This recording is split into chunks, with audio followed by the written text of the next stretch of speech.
We could get started.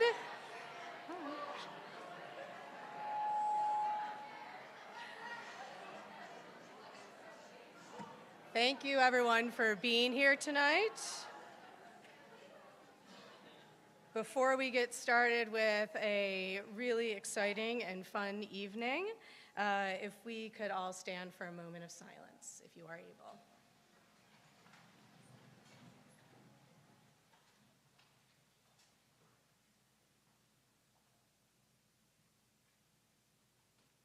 Mr. Snyder, will you lead us in the pledge tonight?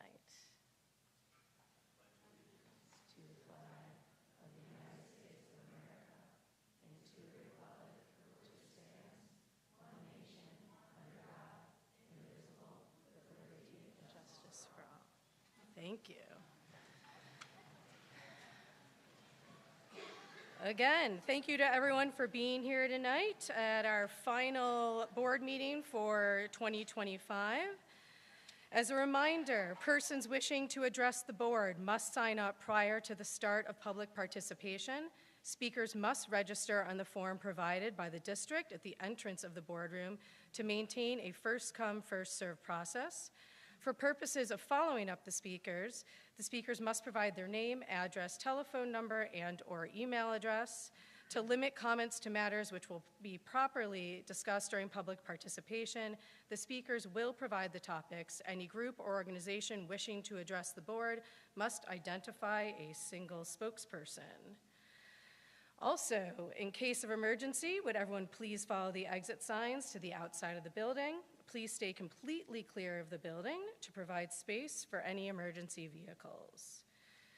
Before we get to the good stuff, can I have a motion to approve the agenda? Elizabeth, a second. Brian, all in favor? Aye. Any abstentions, any opposed? Great. I know no one's here to listen to me ramble on, so without further ado, I'd like to introduce Dewey Weimer, our Director of Health, Physical Education, and Athletics, to kick off our recognitions tonight. Welcome, everyone. Thank you, Ms. Kostecki. My name is Dewey Weimer. I serve to champion courage, respect, and resilience here at Victor Central as your Director of Health, PE, and Athletics. First of all, congratulations to all the honorees tonight for both athletics and performing arts. I want to thank the Board of Education, Dr. Terranova, administration, and staff, especially our Administrative Assistant, Georgia Turner, and our Assistant Athletic Director, Mike Ferrari. I want to thank the coaches. I'm proud of your commitment to continuous growth. I want to thank the student athletes, especially the 62 being honored by our Board of Education, for always representing yourselves and our school community proudly. We've had so much to celebrate this past fall season. 51 All-Stars, 181 Scholar athletes, that's 13 of 13 eligible teams, with about 75% of our varsity participants with a 90% or higher, which is incredible. And during my time here at Victor over the last 7.5 years, the one constant ingredient, in my opinion, to our program's positive culture is the fact that our championship teams you're going to hear about tonight have celebrated each other's successes more than their own. The teams being honored tonight have excelled in this in every way, showing what resilience, courage, and respect looks like in action. In addition to the certificates being presented by the Board of Education, our sectional championship teams are being provided a congratulatory citation by Senator Pamela Helming of the 54th District, so we want to thank her for that as well. Without further ado, I'm going to invite our Monroe County Unified Bowling Championship team with Coach Arnett. Come on up.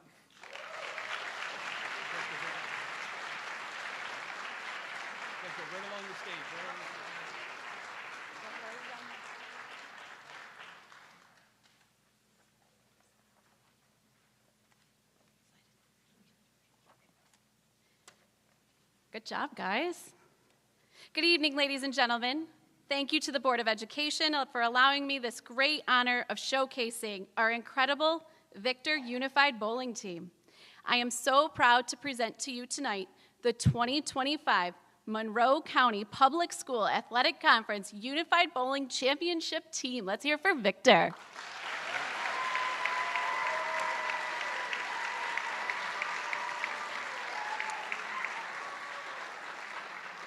We are a comprehensive team of 26 students, although they're not here tonight, all here tonight, representing athletes and partners from a variety of programs in grades 9 through 12. Each athlete and partner contributed to this year's successful season, not only with pin totals, but with laughter, secret handshakes, celebration dances, kind words, and encouraging support. Please join me in that big round of applause as I read the names of our students. I encourage each student who is present to just wave as I call your name. In 9th grade, we have Nate Braithwaite, Blake Byers. In 10th grade, Josephine Arnitz, Naomi Camporial, Matthew Crane, Kyle Helmer, Jake Helmer, Landon Renkert, Alessandra Weimer. In 11th grade, both not here tonight, but Keegan Haig and Giovanni Bermudez. And now I have 15 seniors this year. I have Gianna Arnitz, Gavin DeJesher, Jack Eilertson, Casey Haig, Tenzin Jordan, Janice Koo, Josh Letman, MJ Lord, Darian Mills, Olivia Nicholson, Ashna Rahman, Ronan Erkvitz. Did you wave? That's a big smile. Jacob Van Rensselaer, Jocelyn Weimer, and Colin Wheeler. Thank you, athletes and partners, for a most memorable season. Whether this was your first or your fourth unified season, each of you contributed to the success, laughter, and memories. But to my 15 seniors, best of luck as each of you embark on a new journey. Keep your laces tied tight, your toes pointed forward, and aim for that next strike. I'm so proud of you, and thank you for your dedication to the Unified Victor program. If you have never been to a Unified event, I strongly encourage you to check out many of these athletes and partners this spring as they trade their bowling uniforms for their basketball jerseys and take it down the court. Congratulations to all the teams tonight, the arts programs. It's just a huge accomplishment. We are a proud community here in Victor. Thank you for your efforts and your accomplishments. Have a wonderful holiday season. We really appreciate you, Victor Unified. We're going to get a picture. All right, squeeze in. Come down. You want to come down to the center? Yeah, Ronan. Come down. You go and kneel. Yeah.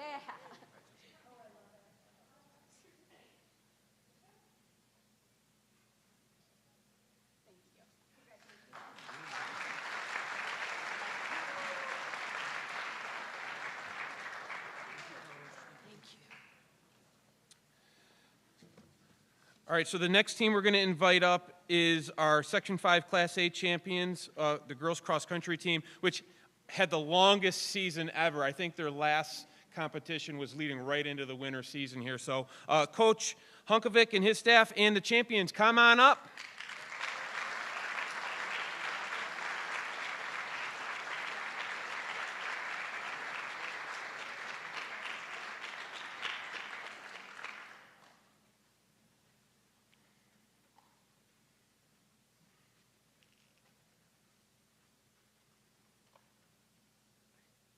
Thank you, Mr. Weimer. It's been 21 years since our girls won a sectional championship, and I sent an email to give our girls a little perspective. 21 years ago, I was a sophomore at SUNY Geneseo. Coach Bingley, next to me, was in elementary school, and none of our champions had been born, so pretty incredible. Yeah, thank you. Additionally, 8 years ago was my first year as a head coach, and we finished 12th at sectionals. So it's definitely been a long road, and a lot of people helped us get here. So quickly, because I know we're short on time, we have to thank our entire team. This was the largest roster we ever had with 58 athletes, 9 through 12. That is as big of an accomplishment as winning the championships. Every single athlete in this team played a role in getting these girls there. Also, our coaching staff.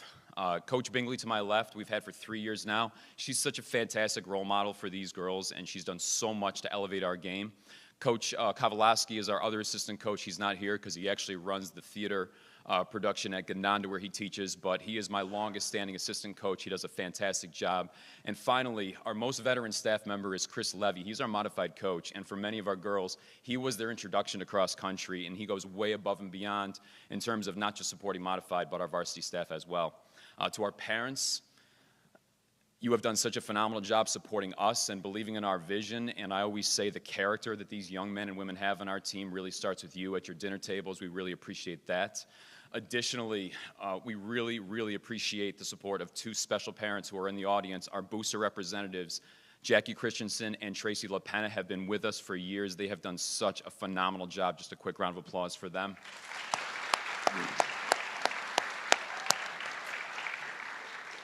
And finally, to the board, to all of our administrators, we so much appreciate your support as we've grown this program. Two shout-outs, Mr. Weimer has been with us since we had a roster of about 15 athletes and helped us grow with our vision. And last but not least, I've taught and coached in a lot of districts, and to be honest, in some of the schools where I've been, cross-country is kind of seen as not very important and maybe second rate to some of the more popular sports. I've never felt that way at Victor.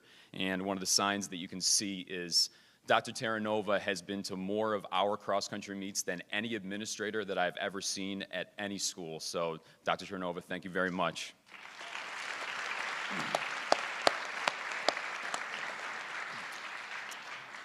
Okay, the main event. These are our sectional champions, and they're actually lined up in the order that they raced at sectionals.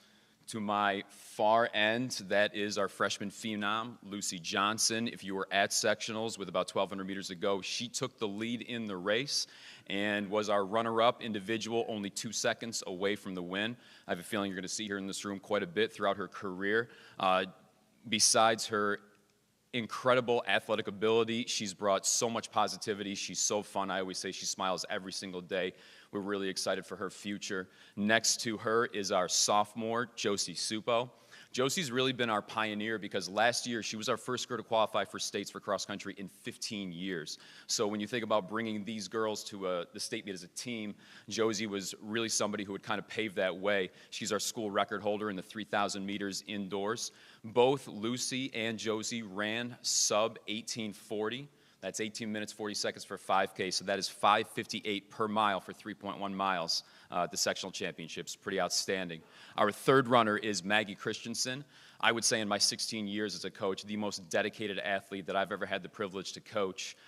Maggie is somebody who has never cut a corner in her entire life. She does a phenomenal job setting an example for our other girls.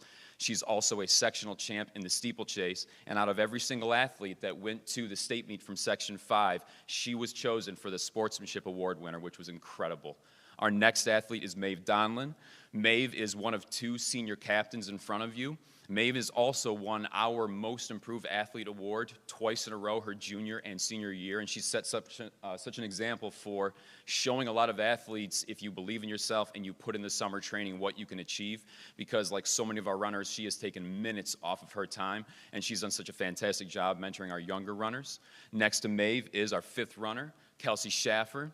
If you look at the results, what you don't know is at the sectional championships, Kels, our fifth girl, almost wasn't able to race because a week before the championships, she had such debilitating knee inflammation that we didn't know if we were going to get her to the line. But with a lot of hard work, some physical therapy, and a lot of grit, she was able to get the job done. She really put the team on her back, and she's a large reason why we won. Our sixth girl is our second captain. This is Sophia LaPena. Sophia has been our captain for 3 years in a row, and in our career, we've only had 2 underclassmen voted in as captains, and Sophia is one of them, so it gives you an idea of her leadership. When we had a meeting in June, we knew that the target was on our back, and we had a shot to win for the first time in over 2 decades, and it was really Sophia's voice that was the most important in terms of getting our girls to believe.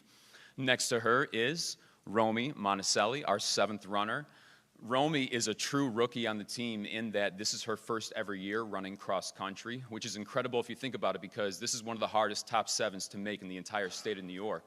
Not only did those girls win sectionals, but we finished 6th in the state of New York. So she beat a lot of veterans runners to get that final spot. And then last but not least, to my immediate right, this is Addie Hall, a true multi-sport athlete. She also does flag football.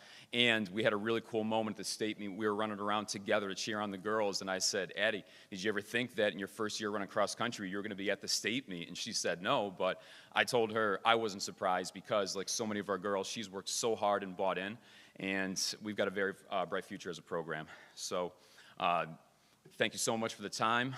We're incredibly proud of you, and congratulations.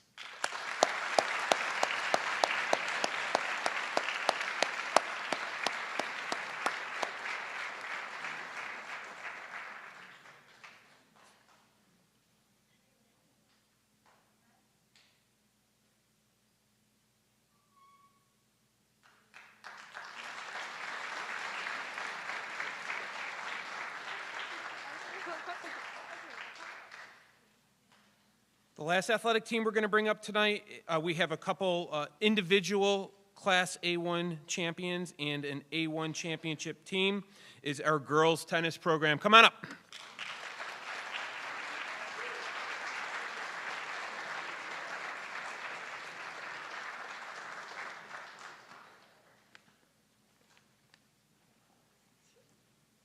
Perfect. Good.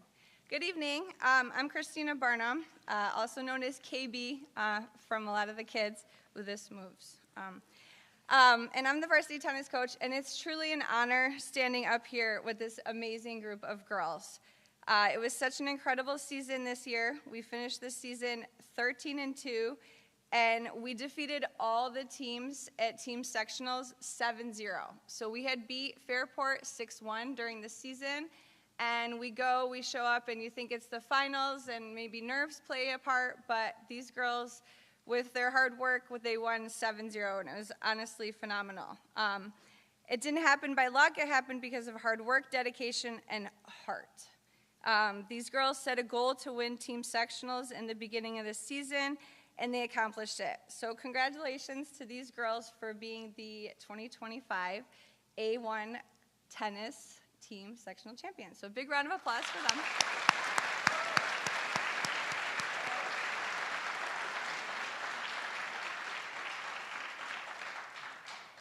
There's a doubles team, Isla Sanderson and Tegan George. Can you step forward, please? Yeah, I know, Isla, it's okay. These two girls are seniors. They played first doubles all season long. They can handle pressure really, really well. They trust each other, and with grit, they became the Class A1 doubles champions. So big round of applause.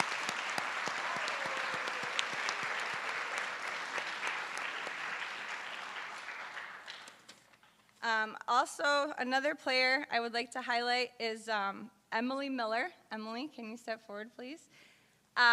She played first singles all season long, not just this year as a junior, but also last year as a sophomore and the year before as a freshman.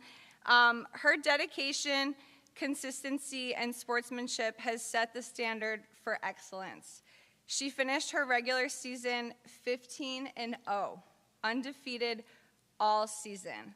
She's the Class A1 singles champion, Section 5 New York State qualifying champion. She is named All Greater Rochester and is Player of the Year. Big round of applause for Emily.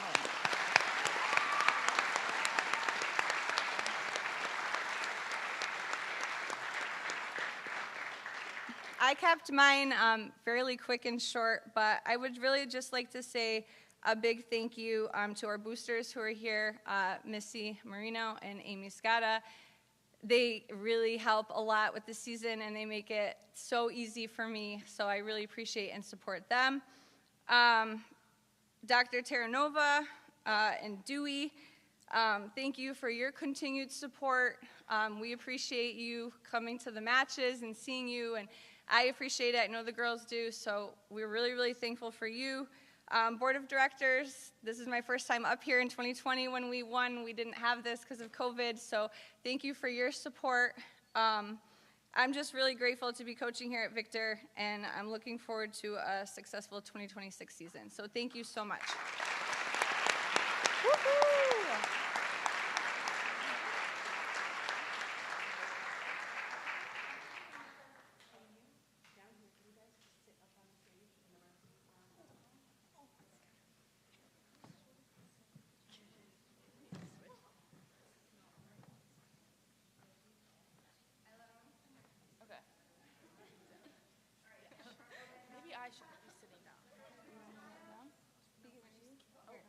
I'll do that. Yeah, there we go. There we go.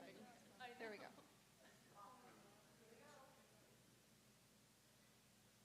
Okay, perfect.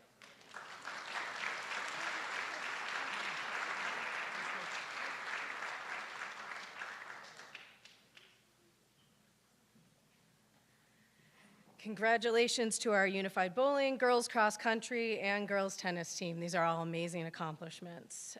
Next up, I'd like to introduce Kristen Melma, Gretchen Judge, and Laura Brewer.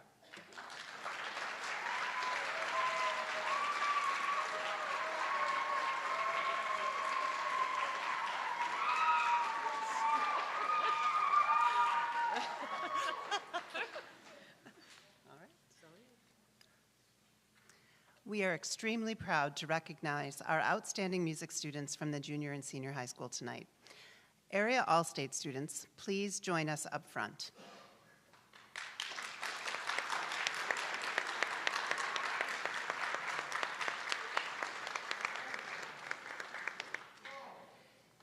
These students were selected based on their NISMA Solo Festival evaluation scores to perform with the Area All-State Ensembles this past November.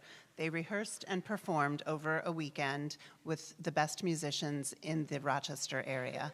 Please join me in congratulating them on their outstanding work.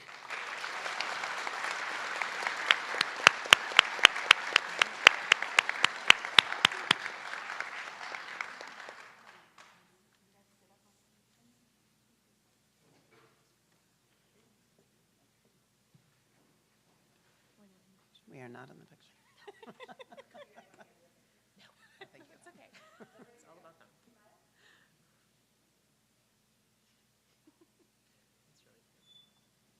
Thank you. Congratulations. Conference All-State folks, please remain. Oh, okay. We had 3 senior high students earn recognition as Conference All-State participants. One of our students, Ben Song, was not available to be here tonight, but we have Veronica Tavalet and Eliza Kostecki. We are extremely proud of their accomplishments. They were selected, again, based on their NISMA All-State Solo Festival scores to participate in the Conference All-State Festival, which highlights the very best students in the state of New York. This festival was in Rochester last weekend, where the students spent 4 days of intensive rehearsals with outstanding conductors and colleagues and performed in the Eastman Theater on Saturday night and Sunday. Congratulations to these girls on their truly outstanding performances.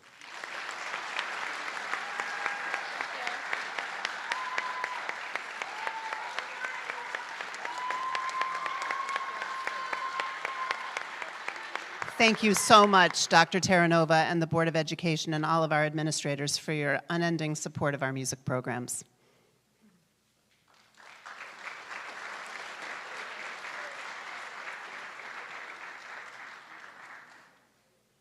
And again, congratulations to our area All-State, Junior High, Senior High, and Conference All-State participants. Next up, I'd like to introduce Jeremy Hawkinson.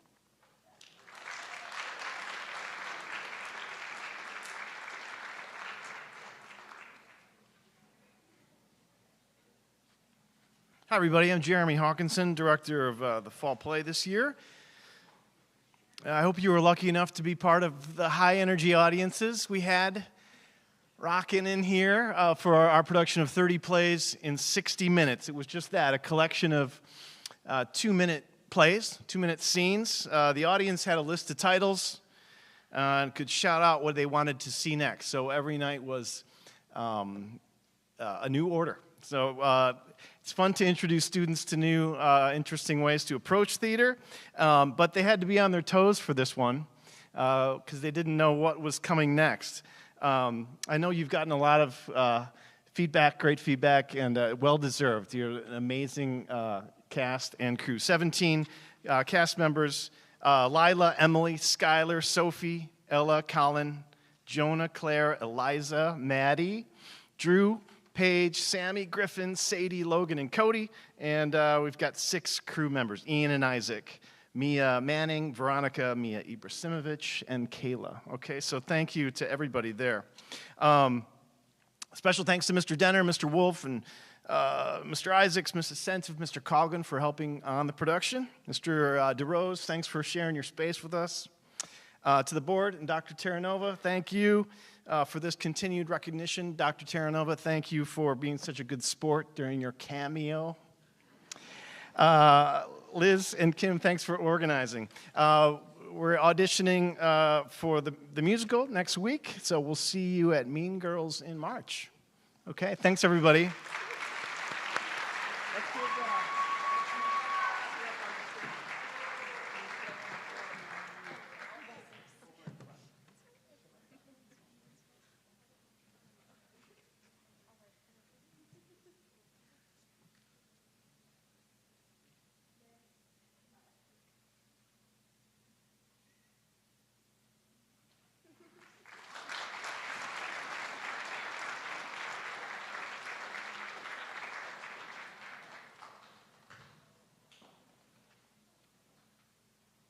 And again, congratulations to our participants in the senior high fall play.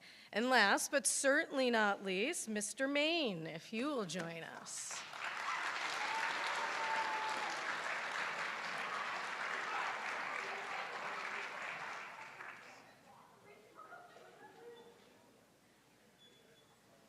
And Mrs. Brewer. And the entourage. I know, right? It's good to welcome. I'll stand on this side. It's really short. Come down here, folks. Come this way. It's a very small group.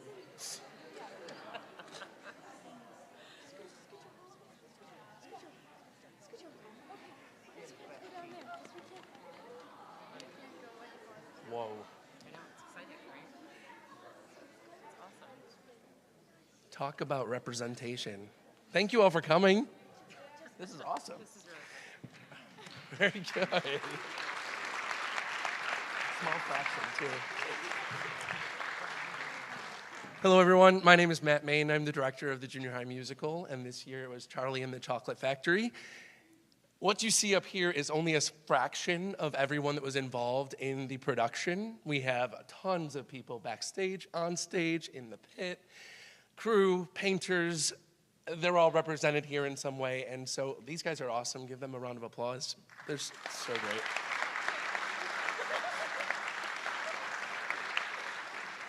So this fall, I had the privilege of directing this show for the past several years. I've been the producer. It was a really exciting time to jump up into the director position. And Charlie and the Chocolate Factory was a really fun and exciting show for all of us. More than 50 students, and I would say more than 100 students really, were involved in this production, along with our incredible assistants, our musicians, crew members, artists. Everyone there is awesome. Everyone came together to build an awesome production, and this was a really, really special production for us. In many ways, our musical is like a sports event. We have worked hard for months and months, and finally we have our one and only meet at the end, and this year we totally won. So congratulations, everyone. You were amazing.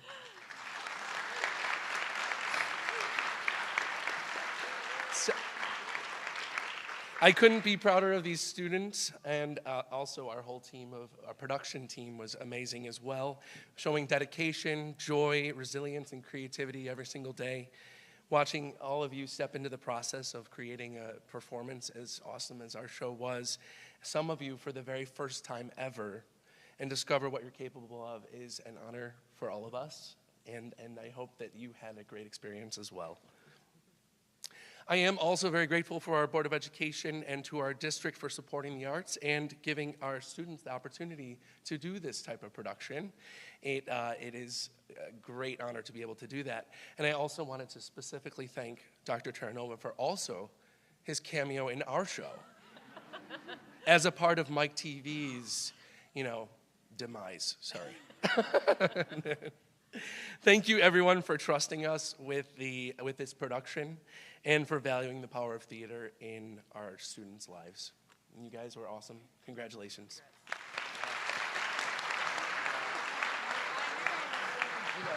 Squish. Somehow. I don't know.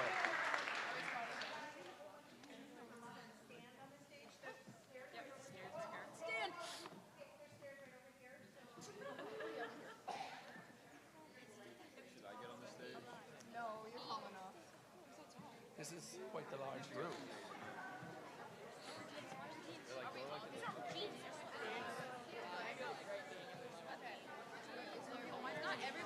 So maybe some people can like tuck in here. That squish in here and like make another level in there. Scooch down. Scooch down that way. Okay. Do you want me in the picture?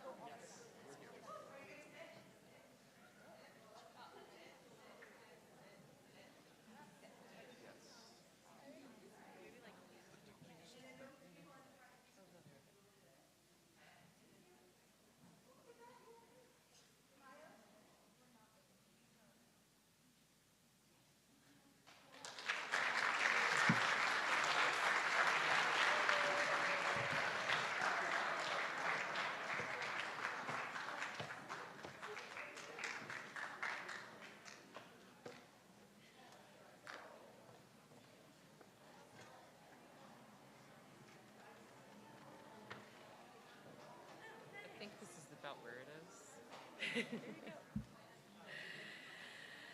Congratulations to all the students we recognize tonight. This is truly one of our favorite board meetings because this is what we love to do most. So I'm sure all of you now are going to follow us across the hallway for the rest of our board meeting. For those of you who are not, thank you for being here tonight and supporting our students. Everyone else, we will meet back across the hall.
All right. Thank you for joining us back in the boardroom. Again, without further ado, I'm going to pass it off to Dr. Terranova for superintendent's update. Thank you, Mrs. Kostecki, and I want to announce a huge congratulations to all of our students who were recognized tonight. There were so many of them, which is fantastic. Athletics, music award winners, performing arts. It reminds us to never forget the amazing job our school community does under the direction of our Board of Education to offer as many comprehensive opportunities for kids as possible. That was a great illustration of that. Secondly, I want to shout out the 2025 Athletic Hall of Fame honorees. They are Adam Willman from the class of 2010, Jimmy, there's actually 3 brothers in this, well, and I didn't have the pleasure of knowing any of them. So, but I met them briefly at the awards. They seem like fantastic people. There's Jimmy Wagner, class of 2011, Tommy Wagner, class of 2013, and Mike Wagner, the class of 2015. All 3 of them were inducted in the Athletic Hall of Fame, along with our legendary Victor teacher and coach Dave Condon and former high school principal Yvonne O'Shea. So it's a tremendous honor which requires significant and extraordinary contributions to athletics as a student athlete, a coach, or a community contributor. Dr. Parks, are you on this committee? So thank you for that, and it's a great honor for these individuals.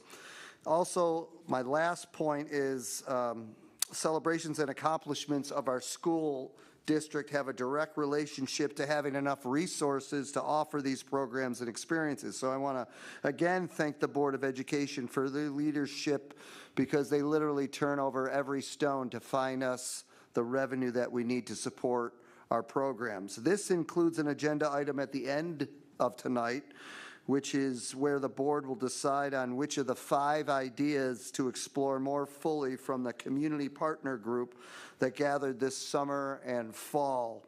These ideas are either potential ways to add revenue to our budget beyond property taxes and state aid, or potential ways to save on expenses while offering similar or even better experiences for our kids. We have close to 30 community partners that have been involved with this work across our school district since the fall, actually since the summer. It's a unique opportunity for us to access the ideas of people who value our school district, and I cannot thank the board enough for not only coming up with the idea of the community partners, but helping to select them. We did the presentation in November, and I look forward to the discussion tonight. That's my superintendent's update. Thank you. Thank you, Dr. Terranova. Item 5 is public participation. None, so I will skip item 5 for tonight. Item 6 is the acceptance of consent items A through O. Before I take a motion, I will take some comments or questions. I'd just like to make one comment. Items I, J, K were discussed during our audit committee meeting. Both Mr. DeLucia and I were there. Felt very comfortable with what we heard. Again, excellent job to Christine and her staff for all they do. And the other comment is congrats to our student section. Super cool that we won a $1,000 award for being an awesome section of students cheering on their peers at athletic events. Any other comments or questions about these consent items? Mrs. Kostecki, I just have to, I always mention retirees on our personnel agenda, and we have 3 doozies on this one who are amazing. We got Stephen Fish, and 3rd grade teacher, Todd Forrest, high school social studies teacher, and Karen Erlin, our junior high family and consumer science teacher. They're all retiring at the end of this year. Those are 3 amazing people who have done so much for our district and for the kids, thousands and thousands of kids. So I hope some of them want to sub for us next year, but they have done a great job, and I just want to recognize all 3, please. Any other comments or questions on the consent items? If none, can I have a motion to accept items A through O? I'll make that motion. Second. Carol? Thank you, Carol. All in favor say aye. Aye. Any abstentions? Any opposed? Motion carried. Thank you. Then we are on to our favorite thing, campus news.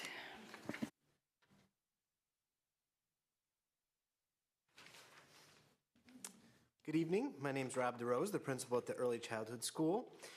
As we reflected on this past month, we're super grateful for the ongoing support and partnership of our families, caregivers, teachers, staff, and students. November and early December brought a number of meaningful events that showcase the strength of our school community and the joyful learning environment that we have here each day. Throughout the month of November, our students explored the theme of thankfulness. Through classroom activities and school-wide experiences, this work culminated in a special assembly where each class shared what they're grateful for, ranging from friends and families to food, laughter, and even our Reading Super Kids program.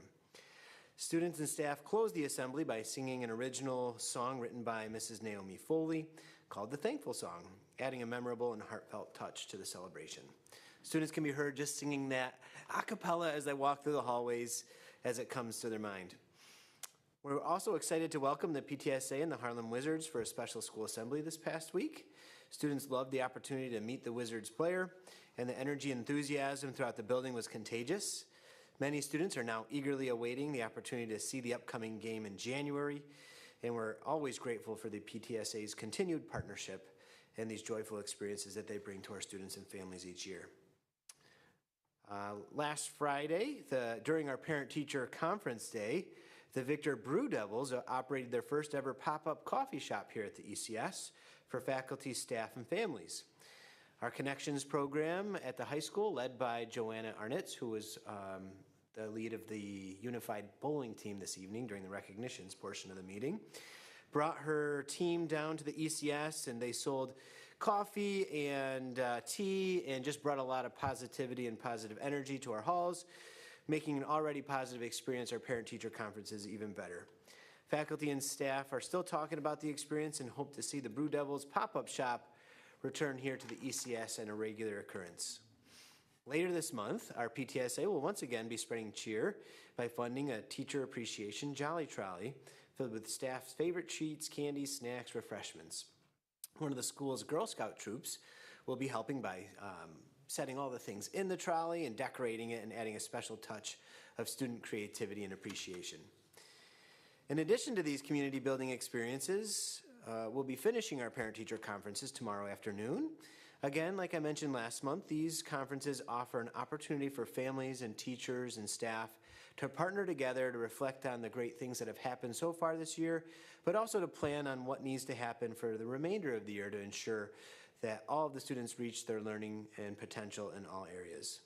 Lastly, next week, our school will be ringing in the holiday cheer with sing-along assemblies, including our annual UPK holiday concert, which is a yearly highlight. Seeing the littles and their proud families and caregivers fill the auditorium is a wonderful and memorable experience each year. A big thank you to our UPK lead teacher, Lynn Reeves, and her fellow UPK teachers and aides for their hard work to make sure that this special event takes place each year. As always, we appreciate all you do as a board, our faculty, staff, families, and students, because they make this school such a special place each month. Thank you.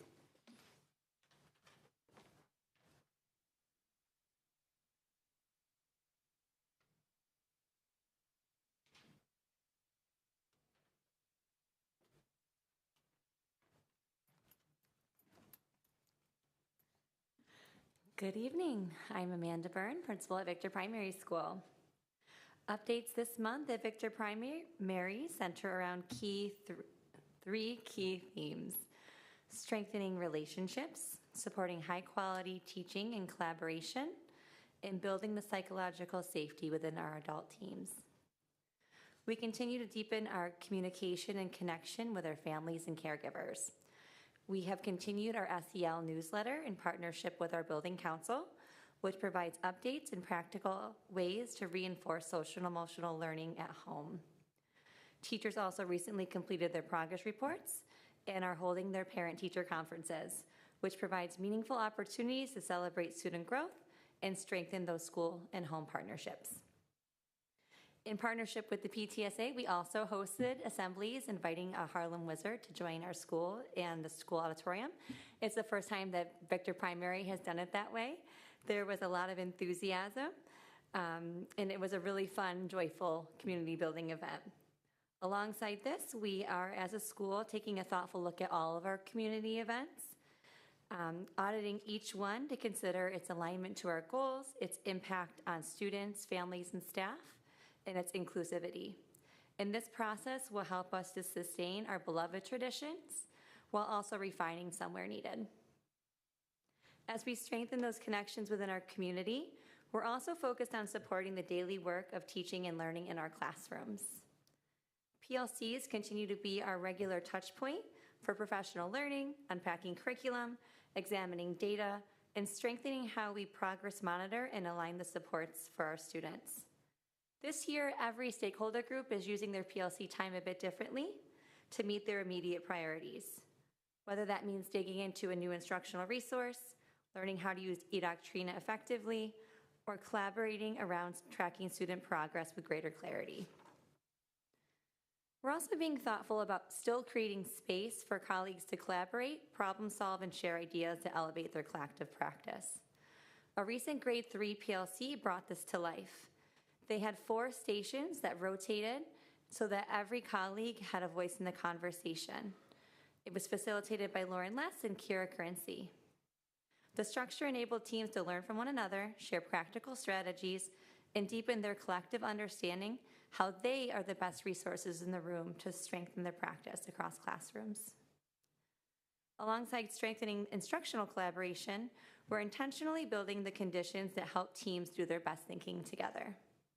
A major focus of our faculty this year is psychological safety, and that's the belief that teams thrive when adults feel safe to share ideas, ask questions, and take risks. This fall, everyone reflected on their own sense of psychological safety within their team, and together we analyzed that data. After reflecting, we entered the building phase, which includes identifying the conditions that support collaboration and strengthening how we can prevent those that hinder it. This morning, every grade level and department engaged in a structured circle conversation protocol. They named one strength and growth area from their psychological safety data, reflected quietly, and then brainstormed those conditions that support their collaboration and some of the things that get in the way. Each team selected a small actionable step that they will take over the next few weeks to improve how they work together. It might seem small, but collectively, all of us together taking steps forward to work even better together is really important to support our improvement efforts. Together, these efforts, strengthening relationships, deepening our professional collaboration, and fostering psychological safety, directly support our teachers in improving their professional practice and enhancing our students' learning. Thank you.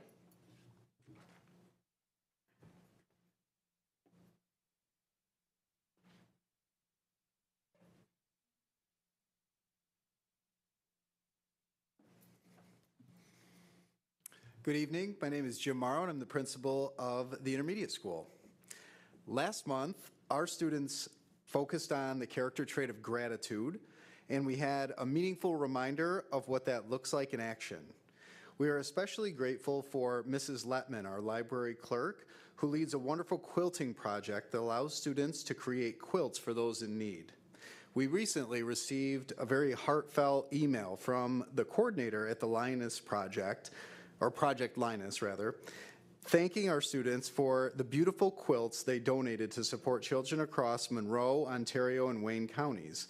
She shared that the quilts were just beautiful and that they will be so loved by the children who receive them. Additionally, our student council groups, as well as students from Mrs. Munsky's 4th grade classroom, participated in bell ringing for the Salvation Army this past weekend. We are incredibly proud of our students for their compassion and their commitment to helping the community. This month, our focus has shifted with students to the character trait of integrity. During our grade level assemblies this week, students at each grade level performed skits to demonstrate what integrity looks like and sounds like in everyday situations. They did an outstanding job bringing these concepts to life and helping their peers see how integrity guides the choices we make.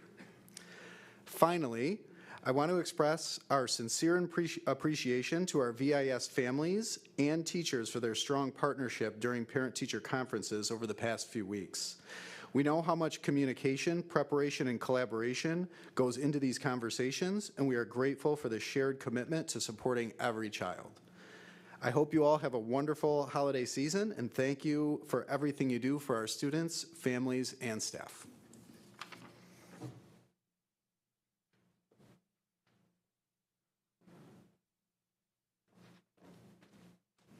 Good evening, everyone. Brian Gee, the principal at the junior high school. So last night we concluded our winter concert series with our 8th grade band and chorus concert. It was absolutely fantastic and a really great send-off for a student teacher that we had that just shows the power of having young people who want to go into education, having a chance to work with our staff, and the connections he made with kids and the things he was able to learn. Were tremendous, and our kids really appreciated that time with him. So thanks to my music staff for a great winter season and also supporting the next generation of great music educators. This last month or so, we've been focused on our goal of culture around our building quite a bit. So we started off with an all-school assembly, our annual Family Feud competition just before Thanksgiving.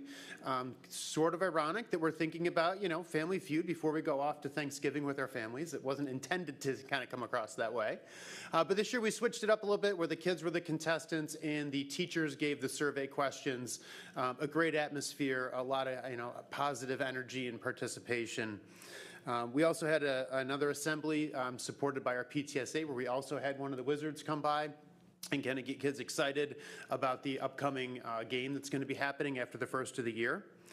Of particular note, our building council is really focused on our culture goal this year, particularly trying to find ways to enhance some of the things we already do with kids. So we're going to be moving to a live broadcast of our morning show announcements that we currently do over the PA, similar to what they do at the intermediate school. And that's really kind of through the work of our building council, working with Aaron Isaacs and Angela Franci to be able to make that happen. So our goal is that at the second semester, starting February, we'll be moving to daily live shows, which we're particularly excited about. Our PPS team is working at our fall survey data on student well-being and how they feel in terms of connected in the school, and we're using that with the work that we did from U of R last year to see how much progress we've made in that area. Our student council's holiday food drive, thank you for supporting that as a fundraiser. Huge success, a lot of interest. We're generating a lot of good for the community right now. That wraps up next week. And then lastly, the PTSA is supporting our staff with a Jolly Trolley next week, and we always really appreciate that. It's a highlight of the year for us for sure. So thank you for all that you do and the members of our community to help build a strong culture at the junior high school.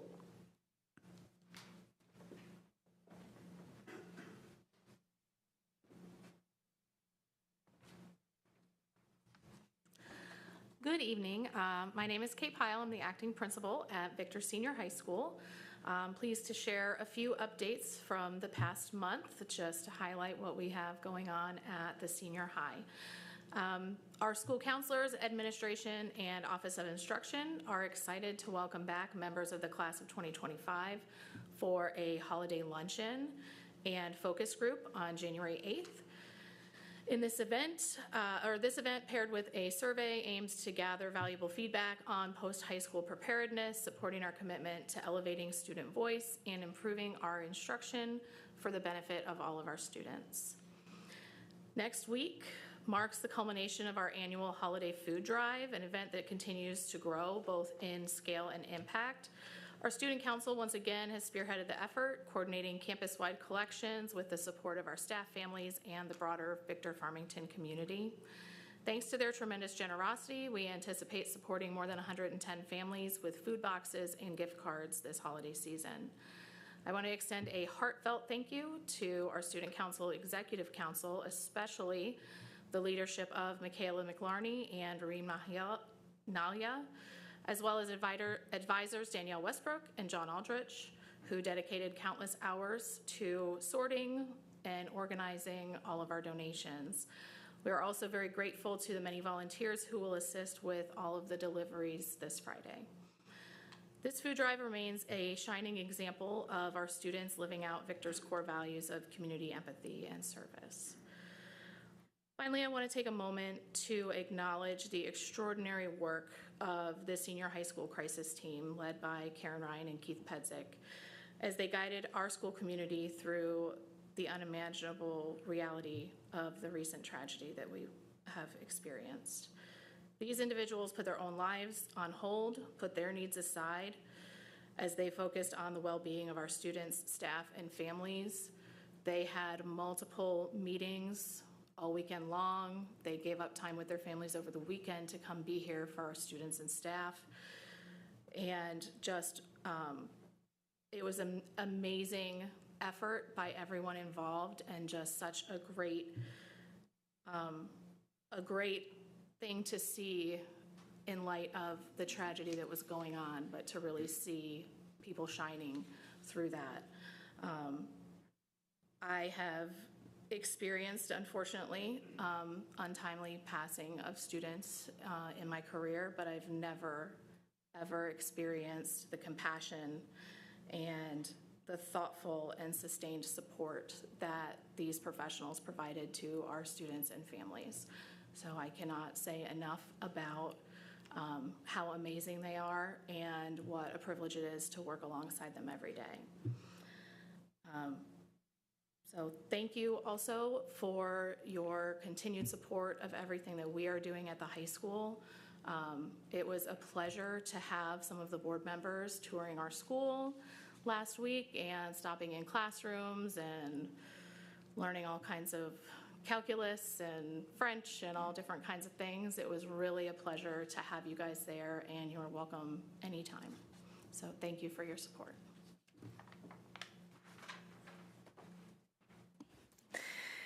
Thank you to all of our building administrators tonight. It sounds like we are ending 2025 with some really wonderful things going on in the buildings, and thank you for all that you do. Next up is the spot update, or I suppose the update on the spot with Karen Ryan and our spot leadership team.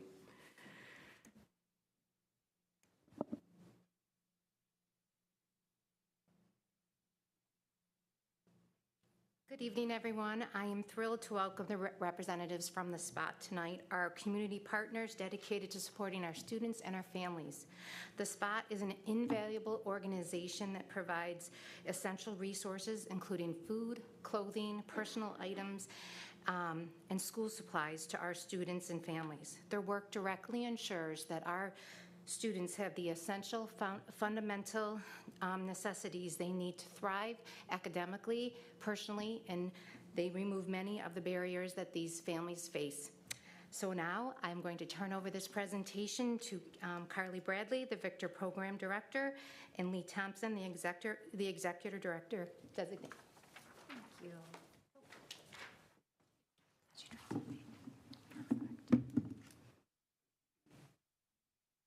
Hi, I'm Carly Bradley. And I'm Leah Thomas. I'm the Executive Director Designate. Thanks so much for having us tonight. We want to begin by touching base on Victor's mission, which focuses on preparing every student to achieve their academic potential.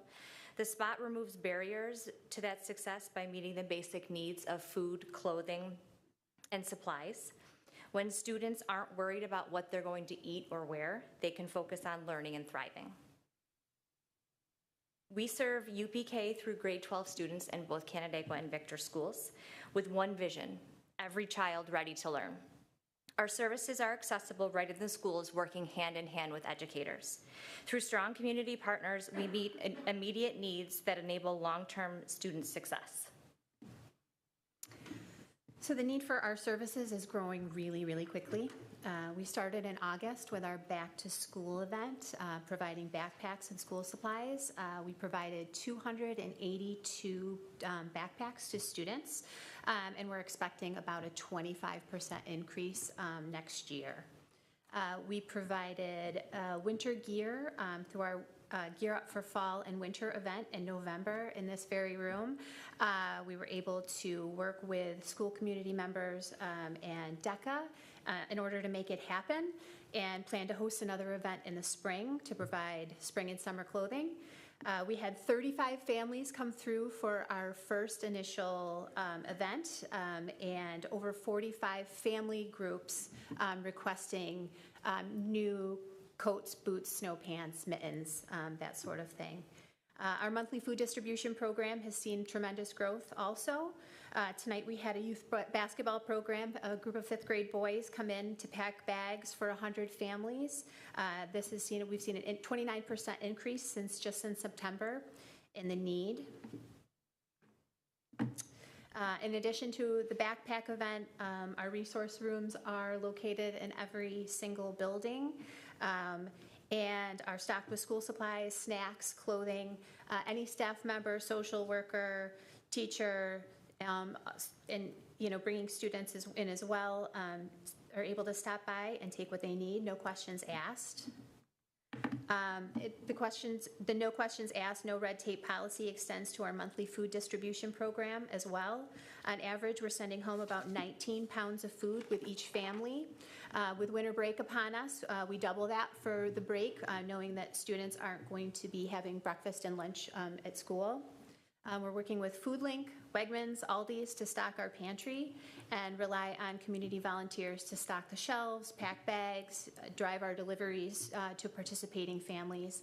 And their involvement is essential, and we wouldn't be able to do it without them. Our annual monthly food distribution that went out, I think I'm... No, you're good.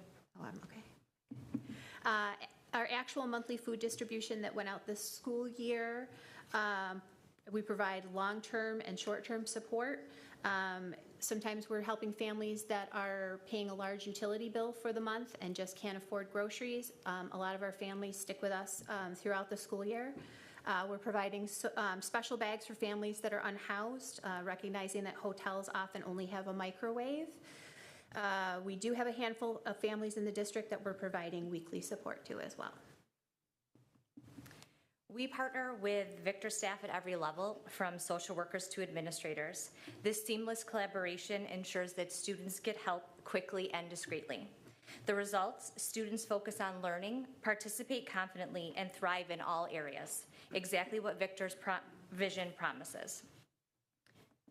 Working families are struggling with inflation, SNAP cuts, and rising housing costs.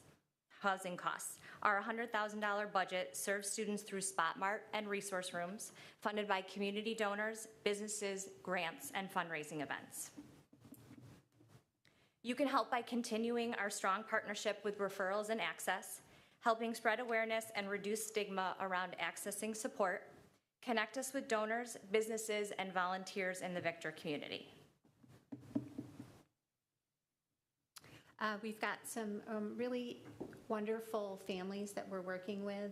They're really, really appreciative. We're generally finding that they're calling us a blessing for them, which makes us really proud to do what we're doing. At our Gear Up event, one of the moms said it was like her own Christmas because it took away some of the pressure to provide her kids with winter gear. So moving forward, we're committed to growing while maintaining seamless, dignified support. We invite you to tour our resource rooms and see the impact firsthand. And we thank you for your partnership in supporting Victor students and their families. Thank you both very much, not just for the presentation, but for what you're doing for our community. Especially this time of year, it's incredibly important for everyone. And I personally am very grateful for the work that the Spot is doing. Thank you. It's really our pleasure. Thank you. Up next, multi-age program review. Karen Finter and Kristen Amato.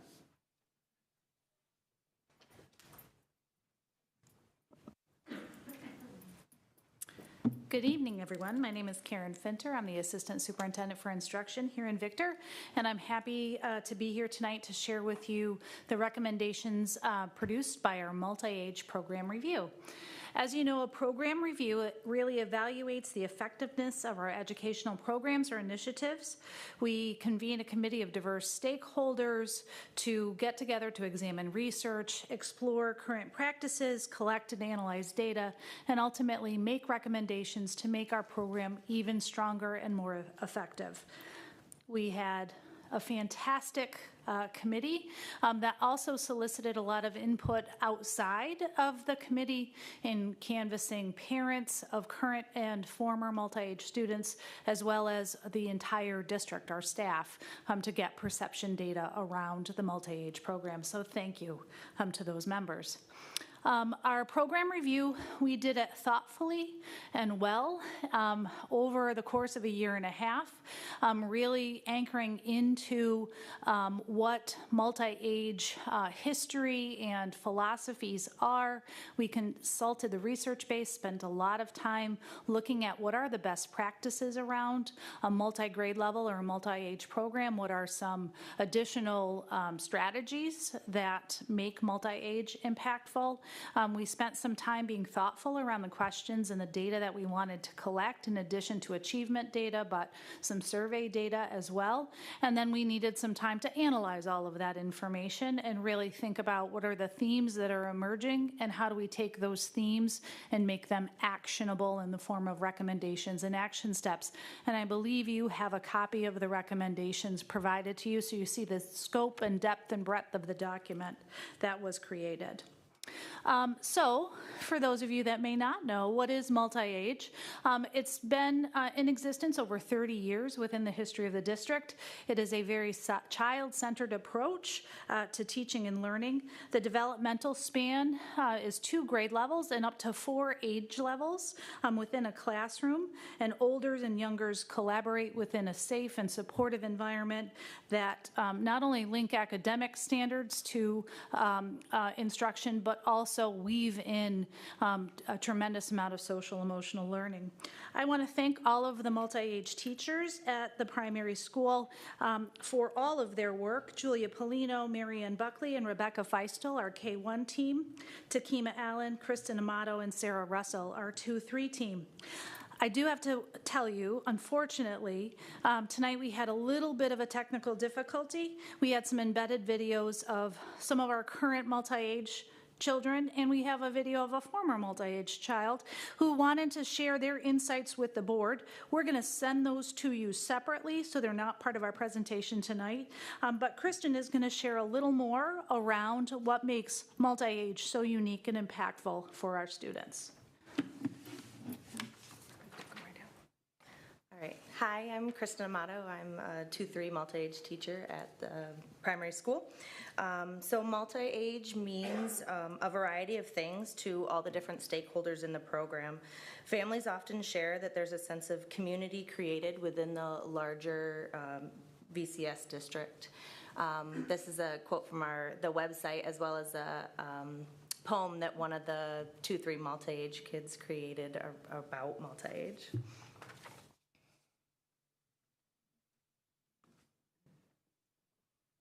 How do we? Oh, I have to change. I'm so sorry. No, you're fine. Didn't know that. Okay. We build many connections throughout the duration of the program. We have K-3 buddies, so the older kids get to buddy with the younger kids, and we meet once a month. We have parent nights where they come in and get to take part in the things that we're doing, and other community connections outside of our building. There's lots of opportunities for student leaders and problem solving. They work together in mixed age groupings to problem solve without the need to compete. It's a lot more working together. ELA, science, and social studies topics are integrated, so much of the reading and writing that they do is all connected to the hands-on, student-led learning that they experience. Groupings are based on ability and not age or grade, so much of the direct instruction that we do is delivered in small groups.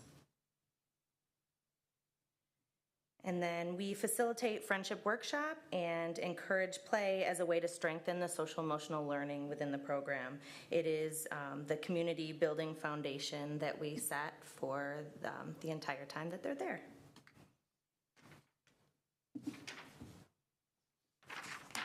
Thanks, Kristen. So now I'm going to just share what the overview of our recommendations are from the multi-age program review. And please know that many of these recommendations, some of the action steps are already in progress. If you've seen the wonderful website overview that Kim has done, she worked very closely with the multi-age team to really set it up for success, so that first recommendation around collaboration and communication, how are we sharing information about this program so that it's not a hidden gem, but that it's a well-known gem, is there. And so that's really been one of the big stepping stones under that recommendation.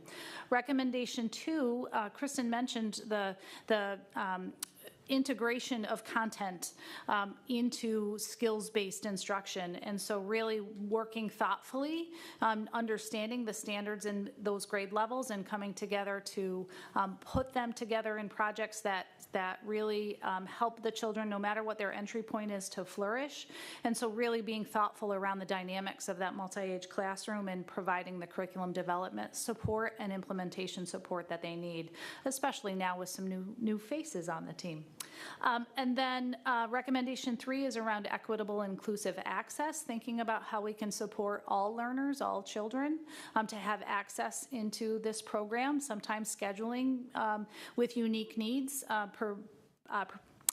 presents a barrier, and so how can we work together, and really that recommendation, some of those action steps get at really uncovering what might be needed there. And then finally that idea of a leadership structure, and it really ties back to the communication, because the grade spans in a traditional grade classroom span 2 buildings. Sometimes there are opportunities that might be happening here, for instance, that we want our K-1 multi-age students to be able to have access to. And so who are those point people? What is the communication channel to really make sure that the leadership to be included in field trip planning or special event planning is there? And so we wanted to create not a person-centric role, but really a leadership structure that could be in place no matter who the changing people might be. So those are our 4 core areas of recommendations. You have some of the detailed action steps associated with each. And so with that, we say thank you and really appreciate all of the support for such a unique program here in Victor. Thank you. Any questions? I do. I had one quick question. Sure. One of my 4 students or kids was fortunate enough to be in the program. It was so good, so I have firsthand experience how great it is. But is there an additional tax on teachers that are this? Because I have to imagine there is. Sure. Tell them like it is. There is challenges that go along with having 2 grade spans within 1 classroom. There's some great things that we get to experience, the connections with families and things like that, but there's also the part where we're trying to almost seamlessly integrate the 2 curriculums so that, you know, every child is accommodated and that they're not experiencing the same thing year after year. So we really, you know, meticulously are careful about, you know, where they start and where we bring them so that they can get everything they need, but we're not like repeating topics and subjects and really giving the kids what they need. So it is a challenge because it doesn't, we can't just take a program or something that maybe a single grade might be using to work with the kids. We have to kind of look at that and go, how does this fit into what we're doing to make sure they get what they need? And I'm sure, so Sarah Russell is here with us as well. Hi, everyone. And she's brand new, but you also had the opportunity to student teach.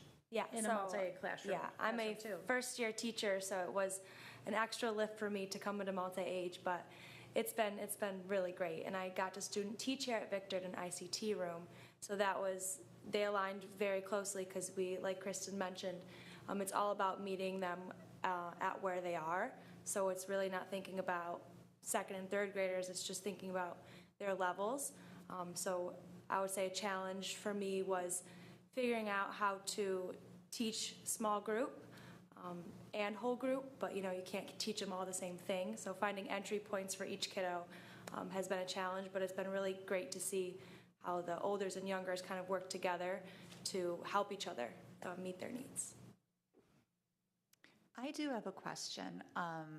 Having two children who didn't go through the multi-age program but are elementary school age, do the teachers have support staff throughout the day? Like, what does that access look like to other, like either paraprofessional support or like other staffing to help with that lift? Sure.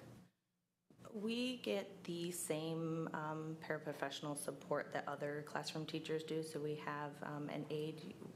We try to have it for like 40 minutes a day, just like the other classrooms do, as well as our kids have AIS support, and they go to inquiry classes, they have strength, so they do all the same other things that the single grade classrooms do. And if we, go seeking other support because we need maybe behavioral support or something like that, we are able to access that stuff, just as the other classrooms are. Thank you.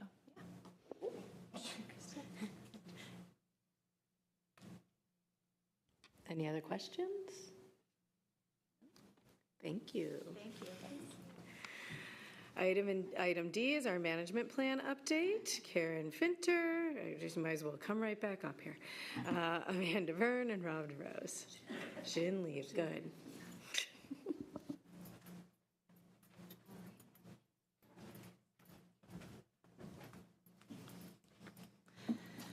Hi there, Amanda Byrne again. I'm here with Rob DeRose, and we are presenting on management plan updates specific to student supports and opportunities, really highlighting K-3 MTSS updates.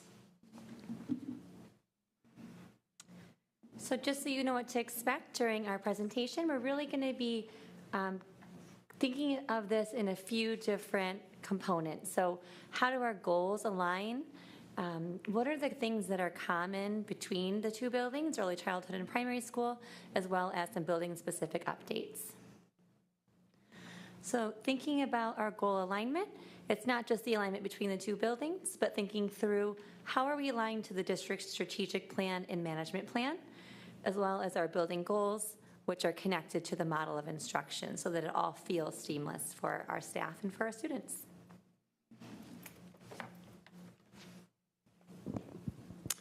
At the ECS, for the learning and instruction component of our building goals, we really are leaning into reading improvement with our students by leveraging our PLC systems, our after-school professional development opportunities, and then utilizing our assessment data through our programs as well as through AIMSweb, which is our benchmark assessment system. And then working alongside our teachers to ensure that our students are making academic progress as measured through the AIMSweb benchmark assessment system that we utilize 3 times a year. For our next goal, I wanted to highlight our student supports and opportunities section of our goals, which really leans into the work that we're doing as a school through our Tier 1, 2, and 3 systems to support our students emotionally and behaviorally. And we are measuring our progress toward this through the number of support calls we receive from teachers to provide assistance when a student needs support with their social, emotional, or behavioral needs. And as Amanda shares, some of those Tier 1, 2, and Tier 1 and 2 systems, we've really leaned into this and seen a lot of progress, which we will get to later in our presentation. As far as goals at the primary school, we have 2 goals for learning and instruction. The first is really centered on utilizing backwards planning in alignment with the model of instruction. And the second is about maximizing student-centered learning, and again, directly in alignment with that model of instruction. In the area of student supports and opportunities, our goal is to collaboratively and systematically use data to identify students that need support and to be more intentional to monitor their progress and make informed decisions. So the next part of our presentation, we're highlighting those commonalities between buildings specific to academic and social emotional learning. So as far as Tier 1 for academics, across all levels, we're really working to have that guaranteed and viable ELA curriculum in particular, implementing new and consistent resources, whether it's Super Kids, K2, CKLA, newly at grade 3, UFly, and Haggerty to supplement.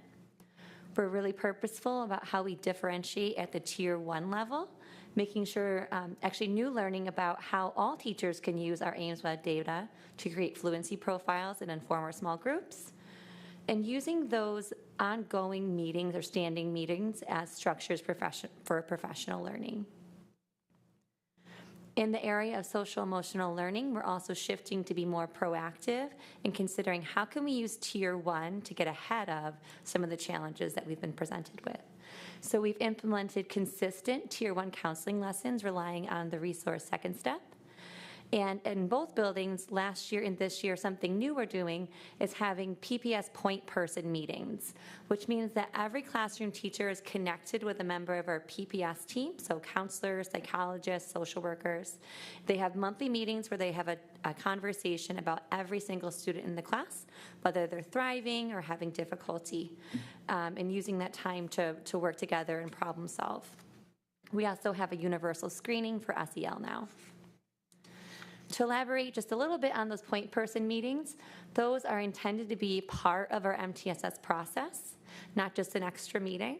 So it's a touch point for every student, and it's intended for the two colleagues to problem solve, to implement classroom interventions, to be a liaison to other problem solving teams, and to really be that first step in our formal MTSS process when needed. I also mentioned our SEL screener, which is Panorama.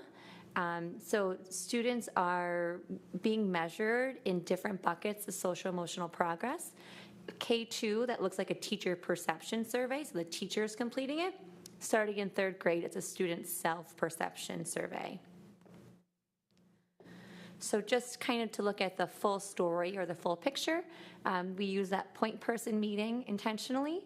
Of course, we want teachers to communicate with families early and often, using that teacher toolkit and relying on the expertise of our educators to put classroom interventions in place.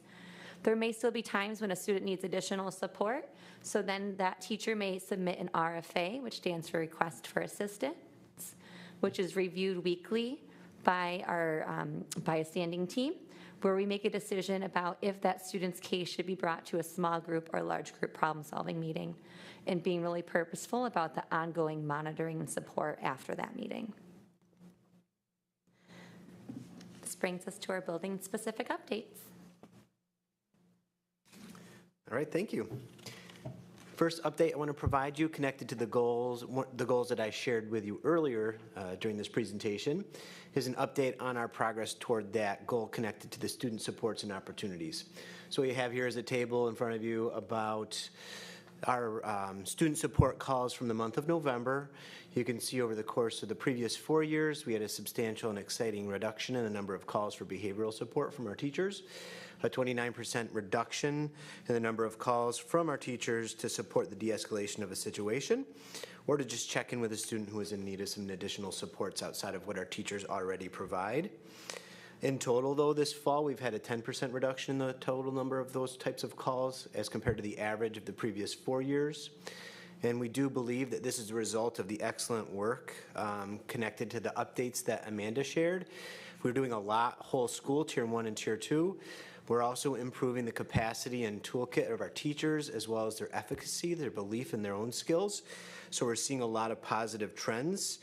We know any month or any situation could always pop up, but we are excited and proud of the work that we're doing, and very thankful for the people that are in the classrooms each day supporting our students in such a positive and proactive way. Moving into some academic updates, what you see in front of you right now is an update from our AIMSweb fall benchmark period, highlighting our nonsense word fluency assessment. This is an assessment that presents children with letters, vowels, and consonants that make up chunks of words. They're not necessarily words that they're familiar with. So it forces students to apply the skills that they've been previously taught so that they can read something unfamiliar to them. So this past fall, we have some exciting data in front of you. I will let you know a little bit of a nuance to this data is that AIMSweb did adjust their cut scores, but no matter what, when we look at last fall and this fall, we are always compared to the national norm. So we are comparing our students to the national percentiles, and we have some exciting updates for our students this year. This fall, 90% of our grade 1 students are at or above average as compared to 80% last year. 12% increase of students in the 75th to 85th or 89th percentile this year when compared to last year, and a 6% increase of our students in the 90 to 99th percentile this year when compared to last year. Again, despite the cut scores adjusting, our students are still being compared to those in the nation at their same age level and grade level, and our Victor students are certainly making us proud. Our kindergarten update, what you see in front of you here is our early literacy battery scores, which is a combination composite score of the assessments that our kindergarten students take through the Ames Web assessment. So it could be their letter identification, their initial sound skills, as well as their letter word sound fluency scores. And we have, some very exciting and promising data from the fall. 87.5% of our grade K students are at or above average as compared to just 67.4% last year. And 14% fewer students fell within the 1st to 10th percentile this year as compared to last year. So despite those cut scores changing, it's really great data to look at. It's a big celebration, not only of our students, but the teachers and their hard work, as well as the support of our great Victor families. Now switching it over to the primary school updates. All right. At the primary school, we have some updates or things that would be new this year relative to MTSS and social emotional learning. As I mentioned, we're incorporating new data points to decide if a student might receive an SEL support. So rather than it just being teacher referral or parent referral, we want to have data to guide that conversation. Better aligning your SEL support so students are entering or exiting at the same time, and considering exit criteria. So students aren't just in a group for the rest of the year. We can see what does that success look like and how can we build their independence moving forward. So as I mentioned, our PPS point person meetings, they're giving a rating on every student's social emotional progress every month. It's nice to have that extra data point from the teacher perspective, because especially at 3rd grade, the panorama survey is self-perception. So if a student doesn't have strong self-awareness, their survey could make it look like they're doing very well, when we could notice that there's a discrepancy between how they might be perceived by their family or by the school team. What it looks like when we're around the table for the data days is we have the panorama survey, which is shown there on the left. For September, we had the SEL rating, so it could be 1 through 4, and then we're also considering things like support calls, referrals, whether they're an MTSS, and so on. So we'll decide, does a student seem like they would benefit from an SEL support, and then what would the best fit be? Would it be counseling, primary project, a mentor, or so on? As far as academic updates, I mentioned we have a new ELA resource at 3rd grade, training in UFly for our AAS providers and special education teachers. We're reconsidering our entrance criteria for reading AIS to make those national norms match the students in front of us, and professional learning for all of our teachers to make sure that we're not only using Ames Web to enter or exit academic intervention, all teachers can get valuable information from that data and use it in their classrooms. Like Rob, just wanted to highlight a celebration. This is 3rd grade data for ELA for fall of 2024. It's a composite score, so that's a combination of oral reading fluency, reading comprehension, and vocab. The goal or ideal state is that we have 85% of students that are low risk, 10 students at moderate risk, 10% of students at moderate risk, and 5% at high risk. So we weren't getting close to that last fall. This fall, for our 3rd graders, we are much closer to that state of having about 15% of our students at moderate to high risk. So 8.5 at moderate, 9.2 at high risk. We know that the ideal, again, is about 15 to 20% of our students in that moderate to high risk. So we're getting closer to having more of our students in that low risk category. Just wanted to thank you. We know that's a lot of information, and open up the floor for any questions that you may have.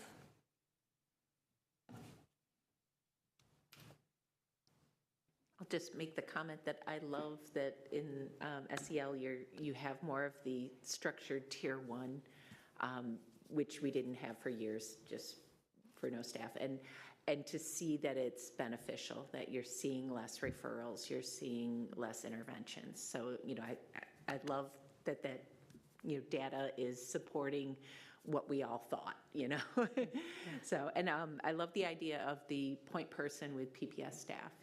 It's nice, for a teacher to know they have that one go-to person and that consistent reviewing of kids. That's great. So wonderful things. Thank you. Thank you. I have a question. The chart that you just showed us previously, can you elaborate a little bit on, if you're able to, I don't want to put you guys on the spot, but out of the green, the yellow, and the red risk, how do students with IEPs or AIS fall into that breakup? So we would use this to determine what students would enter into AIS. So typically, when we're doing our academic data days, they're going to fall into that moderate or high risk, so that's why they're going to be picked up for AIS. For students with IEPs, it depends on the nature of their disability and what their goals are. So we could have some students that have an IEP and have formal reading support through their document and have reading AIS because the nature of their disability is more related to math or something different. So that would be more variable. So the total number of students, the 226, 31, and 57, that's like the third grade cohort? Everybody, yeah. Whether it's multi-age, traditional third grade, so on. Okay, thanks. Yeah. Any other questions? No? Thank you. Thank you. It's great to see these numbers this year improving. Item E, budget development.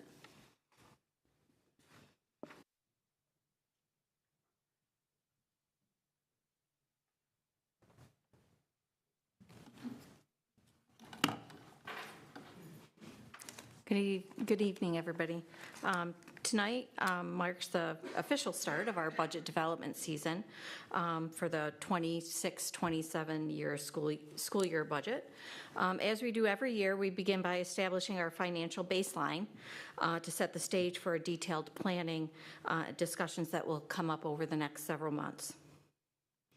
Tonight's agenda, we're going to take a look at a review of our reserve plan, goals of the budget, the 26-27 budget factors, and what is a rollover budget, and look at some other financial considerations in our next step. Let's look at the history of our reserves. This table tracks our reserve balances from 2019 through the fiscal year end June 30th, 2025. You can see from the progression in key areas such as the employee retirement reserve and the teacher's retirement reserve. Notably, our capital reserve has fluctuated periodically as we funded projects. Most recently in 24-25, you'll see that we had a reduction for our capital reserve for the use for our $99 million capital project.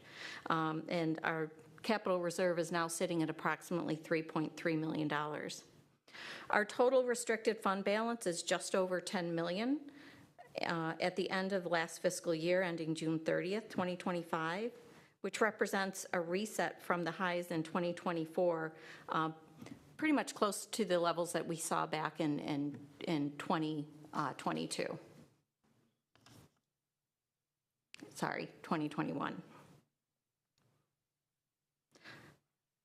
Visually, this chart illustrates that reset. After building up nearly $35 million in 2024, largely due to increased state aid as we became fully funded in foundation aid during the 22 through 24 school years, that allowed us to fund our $99 million capital project that we have ongoing at this point in time. But as you can see, at the end of the year, we ended at $10,102,437, which is back to the 2021 reserve levels.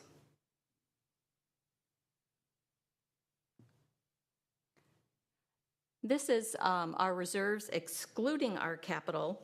When you take that away, this kind of represents more of our operational safety net, things like liability, unemployment, and retirement reserves. You'll see a little more stable visualization of that. While our reserves have grown from $3.9 million in 2019 to $6.8 million in 2025, this growth is crucial for long-term stability against unforeseen costs, but you see a little bit of a leveling off in that. Please note too, though, that $6.8 million in reserves really only represents 6.2% of our $109 million budget. So that 6.2% isn't very much. And comparatively to other districts, we should be higher than that. So looking ahead, before we get into some detailed numbers, it's critical that we ground ourselves in our goals for the 26-27 budget. Our primary objective is to maintain the comprehensive education that our community expects and align our resources with the district's strategic plan. Financially, we aim to stabilize our reserves, maximize the value of every dollar, and ensure that we are positioned to generate aid for future years. And of course, as always, transparency throughout this process is a top priority for us. What is a rollover budget? This is a calculation that helps us determine the revenue required to balance next year's budget before making any changes. A rollover budget assumes we maintain our existing staffing levels and apply contractual changes. It does not include any new initiatives, equipment requests, or additions to supplies. It also does not account for retirements. It is strictly the cost to keep doing exactly what we're doing today, but in the 26-27 economic environment. So let's start with personnel. Here's a breakdown, which is, we're a people-driven business. We always say that. This is the largest driver of our budget. Instructional salaries, we're projecting a $1.5 million increase, or 4%. Similarly, we see $550,000 increase in our non-instructional salary, and our fringe benefits is really the biggest significant jump. We anticipate a 10.2% increase in that, which is over $3.2 million due to rising health insurance costs. Overall, maintaining our current personnel cost will cost approximately $5.3 million more next year, with a 6.4% increase. Of course, we did note here, and just so you know, these estimates for the salaries are really based on current contractual parameters and as an estimate. Obviously, we'll be making adjustments going forward as we refine the budget. So the non-personnel side of things, it's pretty static right now. We're not projecting any changes. Because this is a rollover budget, we've kept everything flat: equipment, contractual, tuition, BOCES, and debt, showing a 0% change. This is about $26.3 million in our budget, but we do know this will also change as we factor in cost drivers like inflation later on in the budgeting process. On a summary basis for our rollover budget, our current budget this year for personnel and non-personnel items is $109,771,405, which is the budget that we're working under in the 25-26 school year. This is showing a $5.3 million increase, or 4.8% over prior year, just looking at personnel.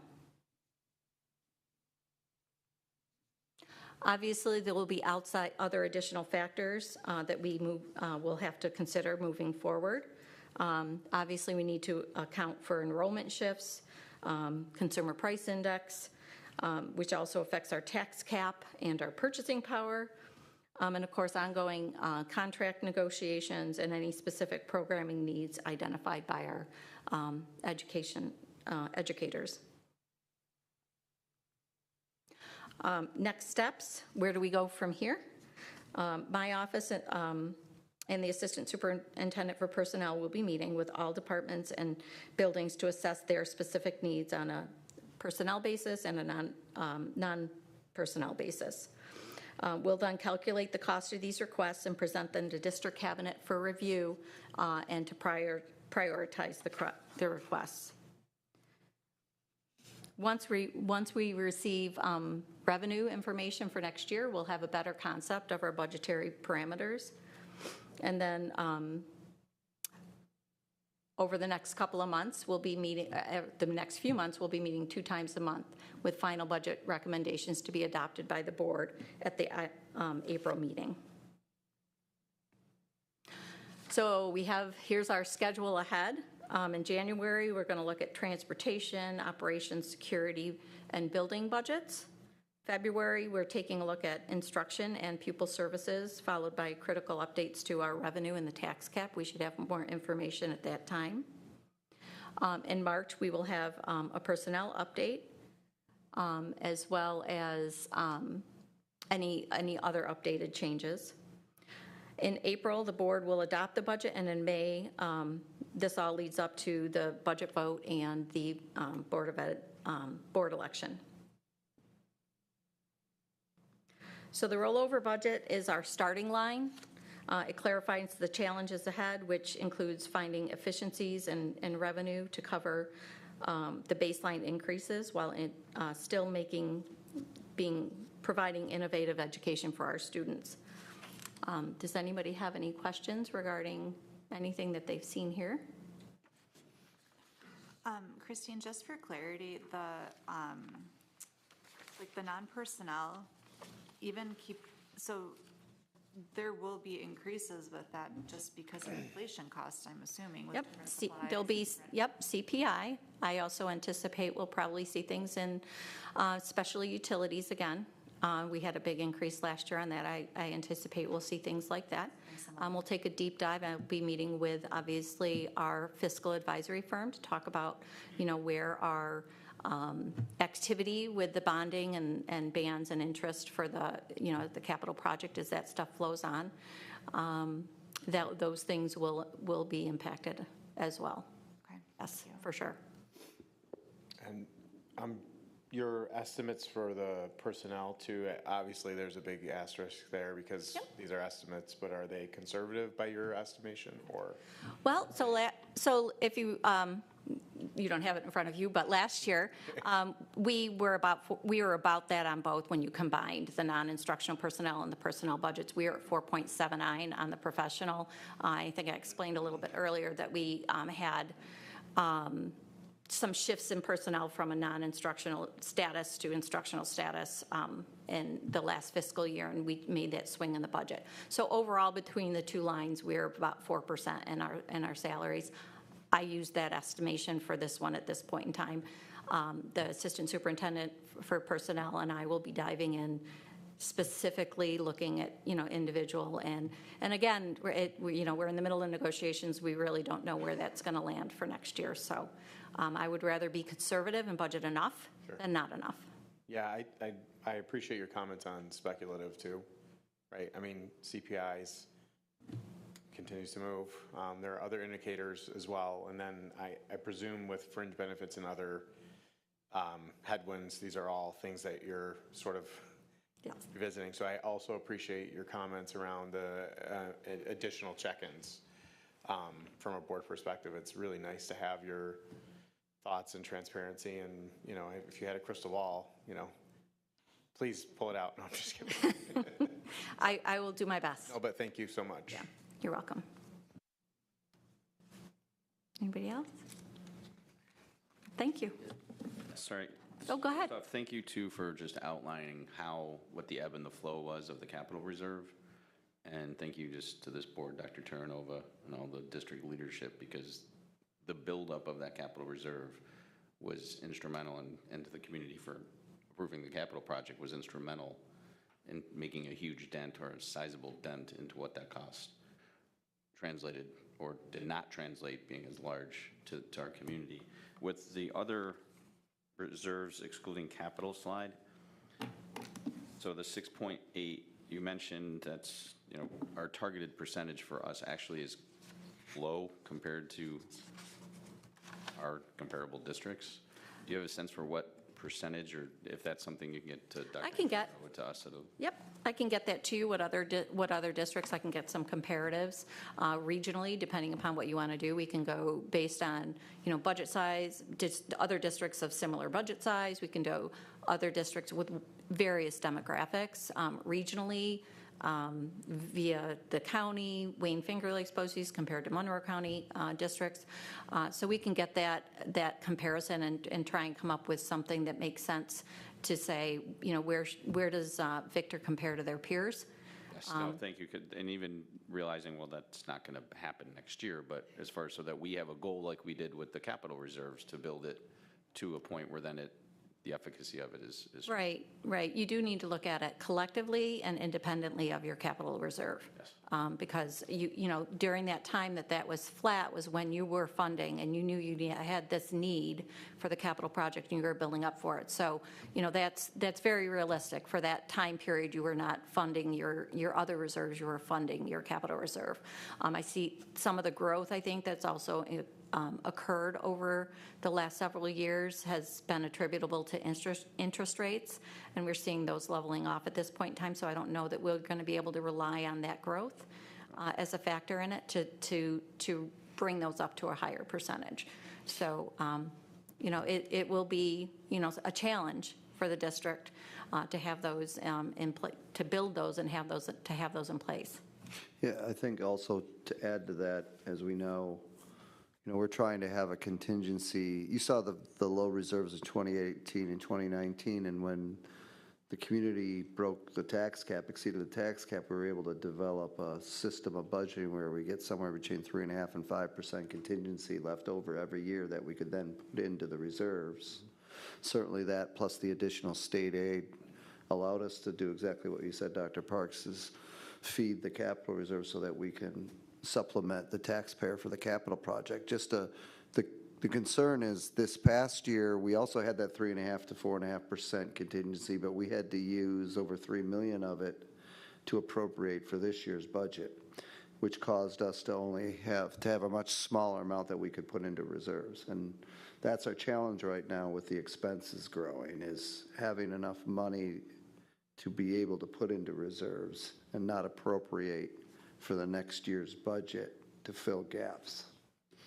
But I do think it's important that you're making the distinction between what is a capital expenditure, CapEx, and an operational expenditure, OpEx. Just keeping that, as much as we can say, hey, here's money that's earmarked for things that we absolutely have to be doing, that we really shouldn't be dipping into another day-to-day operation. I think that's really nice to hear, refreshing to hear, and maybe something we need to keep kind of reminding ourselves as we go forward through this process in particular, not conflating the two things. One is happening with capital improvements, for example, that absolutely have to happen, but we also have this other operational piece that regardless, I think that's important to keep making that distinction. Absolutely. And you're doing it, so thank you. Yeah, absolutely. So, looking ahead, you have a capital project generally about every 5 years, and you want to be able to have enough in your capital reserve to fund the local share, or at least a majority of the local share, to reduce or eliminate the impact on your taxpayers. And that cushion is what you use to build that. So I think looking at them independently, it'll give you a nice visual of where you are in building up for that next capital reserve. So right now, with the capital reserve that, as we presented it tonight, you have sitting in there, $3.2 million to get yourself to, another capital project and a vote in 5 years. How much do you want to put into that to be able to fund a local share, knowing what your aid ratios are? So if you're using the current project as a litmus test, you have a $99 million project, you use $28 million, you still had a slight impact, but you covered most of your local share. So when you have a 65% building aid ratio, you want to make sure you've got 35% to cover that. So we'll be watching it. I did want to say thank you to you, Christine. I know this is your first real full year budget, and this was incredibly helpful. The audit committee meeting the other day was great, and just very appreciative of the work you're doing since you got here. You really jumped up to speed quickly and are doing a lot of good work for our district. Thanks. Thank you. I appreciate that. Have a good evening. All right, item F, policy review. It is the first and final reading of the following policy: Code of Conduct, Policy 5300. Any comments or questions? I know this was reviewed, so if we have any comments or questions, please let me know. Otherwise, I will, you know what? I will take a motion to approve. Motion by Tim. Second. So moved. All in favor? Aye. Aye. Any abstentions? Any opposed? Motion carried. Item G, approving the following trip: the varsity winter guard to Bethlehem, PA from 3/20 to 3/22 for regional competition. Again, if there are no questions, I'm assuming no, I'll take a motion to approve the trip. Elizabeth. And a second. Adam. All in favor? Aye. No abstentions or opposed. Good luck to our varsity winter guard at the regional competition in March. Item 8, meeting reports. Monroe County School Boards Association committees. Does anyone have any? We have not had a district operation since last meeting, so I have nothing to report out for that. I attended the legislative meeting on December 5th. Just a few updates there. We discussed all of our position papers again, that they are very similar to the advocacy work we're doing: foundation aid, electric bus mandate. Monroe County School Boards Association is very grateful to the Victor School District for their opportunity to join us in their advocacy letter to energy providers. They are appreciating how much we are doing, and they are excited to be a part of that. On Monday, we had our Zoom Advocacy Day, where we met with representatives from Bailey's, Holly's, Orts, Meeks, Menticlos, Jensen's, Helmings, Lungford's, Bronson's, Brooks, Clark's, and Cooney's office. We did that across 2 different Zoom sessions. It was well received. And then, as another reminder, I believe I let you all know this last month, but the legislative breakfast is slated for February 7th from 8:30 to 12 at the Country Club of Rochester. I think that's all for Monroe County School Boards. Any standing committee updates? None? We already gave an update earlier on the audit committee. Anything from you, Mr. DeLucia, on that? No, we covered. All right, then item C is our community partner ideas to investigate. I think everyone has that PowerPoint, and so anyone want to kick that off? Any thoughts, any ideas? Just to remind everyone of the concept, the 5 ideas: legacy and major gift fundraising was 1, other revenue streams, finding other revenue streams was number 2, educational program partnerships to really combine ideas through universities, colleges, businesses, other school districts to save money but expand on programming, community education program, and looking at energy and facilities. The community partner groups believe these 5 ideas could be beneficial, and the question is really to the board whether you want to pursue any or all of these 5 ideas to try to operationalize them. Doesn't mean it'll actually happen, but we would get subcommittees together of individuals who could really work on it, and then report back to the board later in the year or even in the summer after extensive work being done to see if we can operationalize them. But we don't want to do that work if it's an idea that the board's not interested in pursuing at this time. So that's really the question tonight. I mean, I personally, just knowing that not all 5 will probably pan out or pan out within the next year, I'd like to pursue all of them. I think from attending 2 of the committee meetings, this is a very dedicated group from our community. I think we have enough to create some subgroups to really investigate all of them and see what's possible. I'd prefer not to limit us. I think they're all great ideas, and the folks who've come up with them are pretty passionate about them. I'm sorry. I agree. I feel that with the amount of work that they put into coming up with these proposals, I think we need to find out further information to know what's feasible. Instead of taking 1 or 2 off the table, I think if people are willing to, further that work and dive deeper into those 5 proposals, I personally feel that we should continue to invest all of them as well. Yeah, yes, I agree. All of them make sense. The only question I would ask is, has the group looked at level of effort between these different initiatives in terms of how many folks, for example, they'd have to bring to the table? I'm thinking about the shared resources one. That seems like a pretty heavy lift. Whereas some of the other initiatives, for example, alternative revenue source, I don't know if that's a heavy lift in terms of bringing people to the table, but that might be a little bit more brainstorming. And I guess what I'm trying to get at is, has the group had a chance to even discuss prioritization of these, or are we sort of saying just take them all on? I think if the board decided to pursue all 5, what I would do is work with our cabinet to get their perspective on the relevant constituents that would be a part of each of the 5. And then, to your point, some of them might be intertwined. And so how do we maximize the individuals? I mean, I would anticipate there's going to be community members and staff members combined on each of these. And if there are similarities, we could figure out a way to do it efficiently. And then what I would do is take those ideas and run them by the board in terms of names and titles and potential community members, and get feedback from the board so that we could utilize, between now and say the end of January to really determine that, and then get the group. And then we obviously have to ask these people if they're interested in doing this work, and then start moving forward in February with actual work. So we haven't really done that in-depth thought to the level you're talking about, Mr. Adams, but I think it's important to do.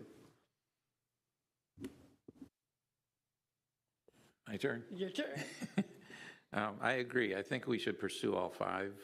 In terms of prioritizing, I'm not sure that we're ready to do that yet. However, I also attended a committee meeting for this purpose, and there is quite a bit of talent from that room that could help to support any of these 5. My own personal opinion is we need to pursue the facilities and energy. One of the ideas I had just driving through campus is I looked down at my compass reading on my dashboard and noticed that the aquatics facility has a big south-facing roof line that could house solar panels. I'd be really interested in pursuing that to see what our engineers can come up with in terms of mounting and utilizing solar as an energy supplement for our district. So yeah, all 5 is my vote.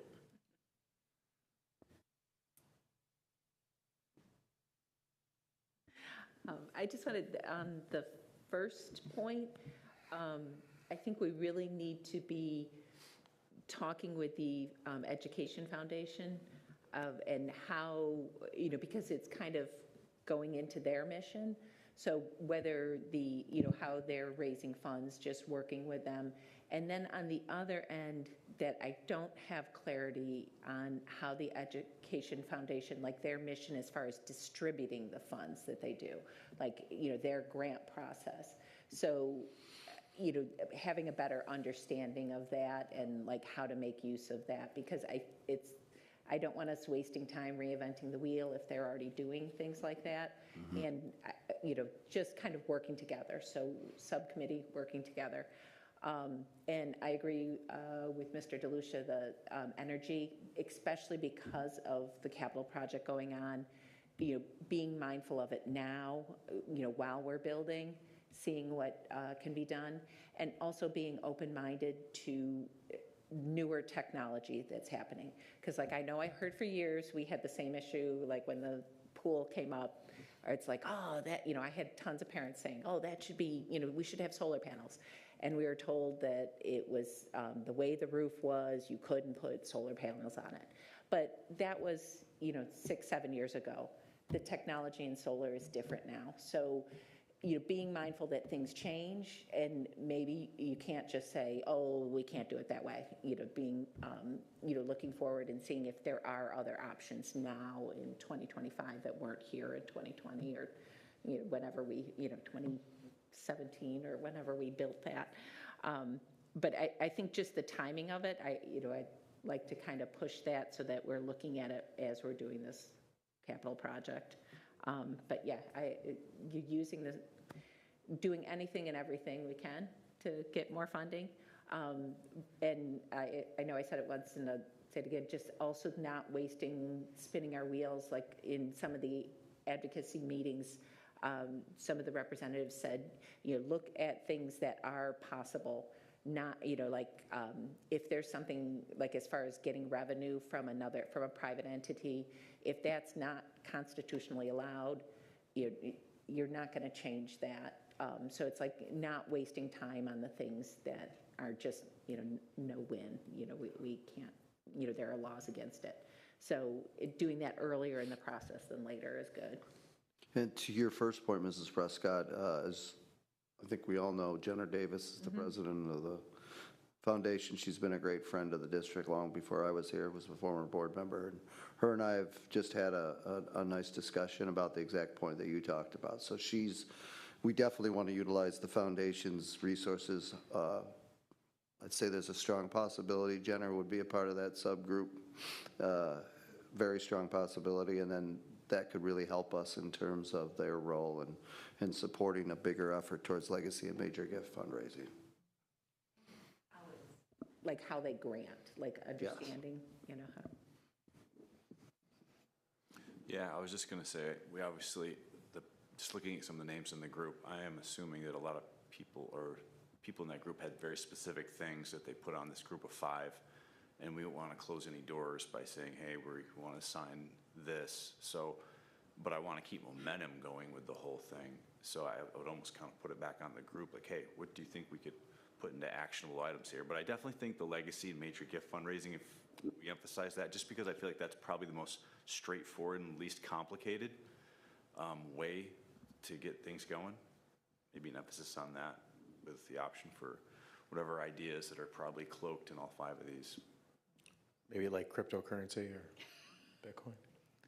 Well, and I think too, however, whatever we decide to pursue after further investigation, I think almost if we can have like a living document similar to the management plan where it outlines like a timeline or a roadmap of, and even seeing like if there's more than one idea that we pursue, kind of like the flow of each and the rollout and how that can impact us either, next year or in subsequent years.